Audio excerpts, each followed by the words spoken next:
Je vais essayer donc de contextualiser un peu notre thématique par rapport à ce qu'on a vu dans le village.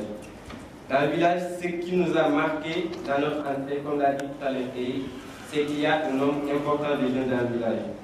Et dans nos discussions, on a pu constater que deux points plutôt ont justifié ça. C'est que d'une part, il y a un constat des difficultés récurrentes que sont confrontés les jeunes émigrés qui reviennent au village. Car dans les témoignages, on a constaté que certains jeunes émigrés, une fois au village, ils ont même des difficultés pour avoir même de quoi un fonds pour retourner en fait là où ils sont venus, pour retourner en ville, on peut dire.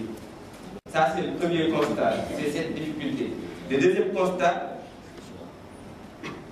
c'est qu'il y a un travail de formation qui est amorcé, d'accompagnement, de soutien, mais également et surtout de responsabilisation des jeunes de la part de leurs aînés.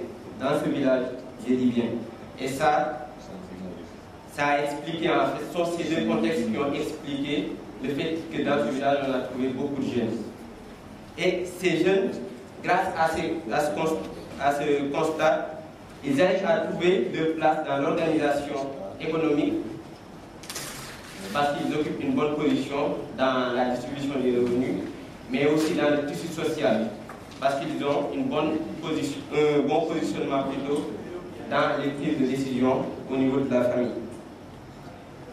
Donc, pour un peu montrer les perspectives qu'on a sorties à travers nos discussions, je reviens sur l'évolution des mentalités dans ce village. Parce que dans les discussions, c'était touchant d'entendre un père de famille qui te dit que moi, à mon époque, à 40 ans, j'étais marié et j'avais pas de terre.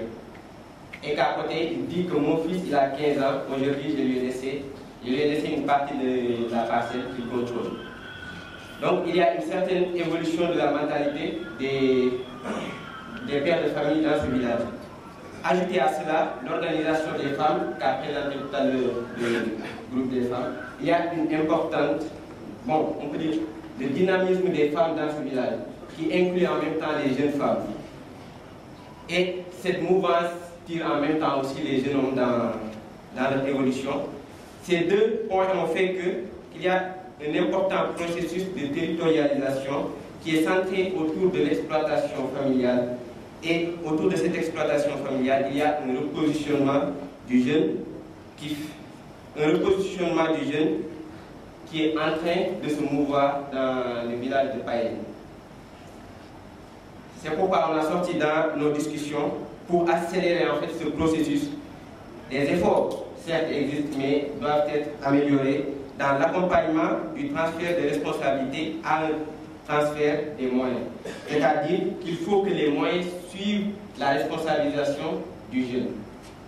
Les moyens, c'est le foncier, il faut que les jeunes disposent de ça, c'est la formation et c'est l'octroi de crédit aux jeunes.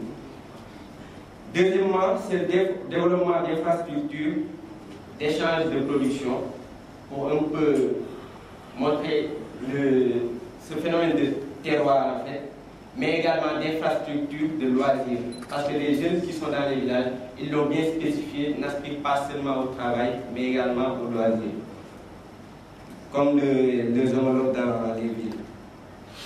Et enfin, c'est de promouvoir davantage le retour des jeunes et le maintien au village, en jouant sur 4 axes. Les 4 axes, j'en ai cité tantôt aussi, c'est la formation, premièrement, l'octroi de crédit, deuxièmement, le développement d'infrastructures, troisièmement, et enfin, inciter l'appui et la responsabilisation des jeunes par leurs parents.